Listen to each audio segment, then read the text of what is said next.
এই বছরে শ্বশুরবাড়ির প্রথম দুর্গাপুজো দেখবে, তো সেই কারণে সকাল সকাল ঘুম থেকে উঠে বেরিয়ে পড়লাম। রাস্তায় বেরিয়ে এত বৃষ্টি হচ্ছিল আর আমার শাড়ি পুরো কাদায় মাখামাখি হয়ে পুরো সন্দেশের মতো হয়ে গেছিল। আর এইদিকে আকাশের একবার অবস্থাটা দেখো, সারা বছর আমরা এই 5টা দিন অপেক্ষা করে থাকি আর এই 5টা দিনই বর্ষাকাল নামিয়ে রাখবে। চলে এসেছি মায়ের মন্দিরে পুজো দিতে, আর এখানে এসে মনটা এত ভালো হয়ে গেল, সবার সাথে দেখা হলো, কথা হলো। যেহেতু দিনটা অষ্টমী ছিল তাই অষ্টমীর বলিটা ভেবেছিলাম এখান থেকে দেখেই যাব। আর এবারে জানো তো আমি পুজো 5টা দিন কিন্তু সুন্দর করে শাড়ি পরেছি, যতটুকু পেরেছি পরিপাটি করে পরার চেষ্টা করেছি। এখানে অর্ক যত কিছু দেখছে সব প্রশ্ন মাথার মধ্যে ভিড় করে আসছে আর সবাই ওর কথা শুনে হাসছে।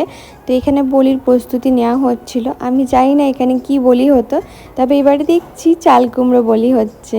দেখে তো বেশ ভালো লাগলো আমার। আর সত্যি কথা বলতে আমার এই টাইমটা এত গায়ে কাঁটা দিয়ে ওঠে আমি বুঝি না কেন। তারপরে জানো তো এখানে আবার সিঁদুর খেলাও হয়েছে, তো একটুখানি সিঁদুর দিয়ে খেলাখেলি হলো।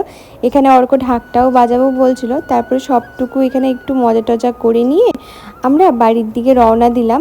আর অর্ককে আর নিয়ে যাইনি বাড়ি, আমি আর প্রীতম মিলি বেরিয়ে পড়েছিলাম। এখানে একটু প্রীতম হালকা করে খেয়ে আমরা বেরিয়ে পড়লাম।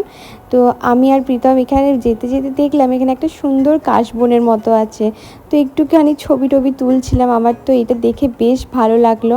আগে জানলে জানো তো পুজোর আগে গিয়ে কটা ছবি তুলে আসতাম। জানো তো একটু ফাঁকা টাইম পেয়েছি না, আমরা দুজন মিলে হাত ধরাধরি করে একটু ঠাকুর দেখেছি। কিছুদিন আগে আমি একটা পোস্ট করেছিলাম যে ভুল মানুষকে বিয়ে করলে জীবনটা নরক হয়ে যায়, এমনকি জীবন্ত লাশ হয়ে বেঁচে থাকতে হয়। সেখানে আমাকে সবাই বলেছে হ্যাঁ বৃষ্টি একদম তুমি ঠিক বলেছো, কিন্তু সেখানে দুজন পুরুষ মানুষ লিখেছে, মানে ছেলেরাই লিখেছে দুজন, যে না তুমি ভুল বলছো, মেয়েরাও কম যায় না।